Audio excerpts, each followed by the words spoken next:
Uplynul už rok, odkedy slovenská katolícka inteligencia navždy stratila významného literárneho kritika, spisovateľa, historika a vysokoškolského pedagóga Imricha Vaška. Jeho pamiatku si v Ružomberku uctili spomienkovým popoludním v Mestskej knižnici. Imrich Vaško bol významnou morálnou autoritou Slovenska. Jeho osobnosť je chápaná v niekoľkých rovinách. V prvom rade bol milujúci otec, manžel a zástanca tradičnej rodiny. Zároveň bol aj nositeľom kresťanských hodnôt vychádzajúcich z desatora. Bol najúžasnejší človek, akého som poznal. Ten najlepší otec na svete, ktorý mi strašne chýba. Bol vzácny človek, ktorý vieru a rodinu kládol vždy na prvé miesto. Bol tiež vysokoškolským pedagógom, dekanom a profesorom Katolíckej univerzity v Ružomberku, o ktorej vznik sa zaslúžil.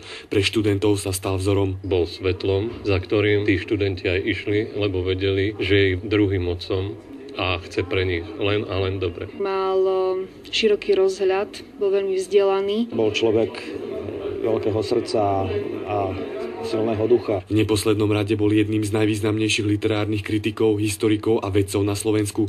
Bol tiež básnikom, spisovateľom a kultúrnym organizátorom. Vzájomne sme si padli do oka, do ucha a najmä do srdca.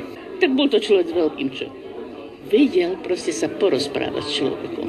Prepájal a stieral hranice medzi sekulárnou a kresťanskou literatúrou. Podsta Imrichovi Vaškovi sa niesla v znamení vďačnosti, úcty a spomienok. Človeku nenastúpili, nehambím sa povedať, do očí aj slzy. Spomienkové popoludnie pripravil Spolok slovenských spisovateľov v spolupráci s Katolíckou univerzitou a mestom Ružomberok.